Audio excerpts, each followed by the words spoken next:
Well, blessings, everybody. I tell you what, this lesson is a tough one, isn't it? Simply because the Lord had told his people that he had a case against them, and he did have a case against them.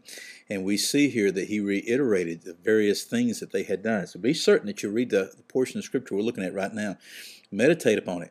And what we see here is that God was telling the nation of Israel that he had found them like grapes in a wild wilderness, and he saw their forefathers as the earliest fruit of a fig tree. In other words, he said, I found you here when you were nobody. But then he said, Israel, this is what you became, and this is what you did. And he reiterates just all these things. He said, you came to Baal Peor, and you became pagan worshipers. That's the first time they had worshipped Baal. And he said that you're shameful, you're detestable, that your glory is departed from you as a bird flying off.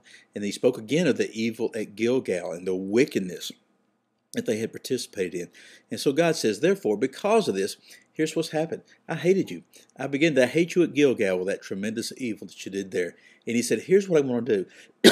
And this is a tough thing. And you begin to see some things. The Lord had told him that he was going to diminish them. And here he's showing how he's going to do it. He said, I will bereave them of children until there's not a man left. No birth, no pregnancies, no conception. And you think, well, how could God have done that? And because of the evil that they had done. Now, he did not annihilate them. He said he was going to diminish them. And that's literally what happened to the Jewish people for periods of hundreds and hundreds of years, even up to the day where we live now when the Lord has started to bring them back into the land. He said, I will depart from them. I will give them a miscarrying womb and dry breast. And so we see that there would be times with not the normal pregnancy, not the normal birth, not the normal conception. There would be children born, but some of those children would die early. They would grow into adulthood, and they might die early in adulthood. The people would carry on. They would not be annihilated, but they would be greatly diminished.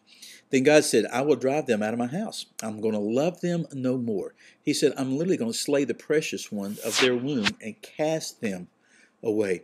Why was God doing this? Because they would not listen to him. And what would happen to them? He said, you will become wanderers among the nations. You wonder why the plant's called a wandering Jew? Well, that's the reason. They would not be totally annihilated, but they would wander from place to place. Take these things before the Lord and meditate upon them, and I'll see you again next time. Goodbye.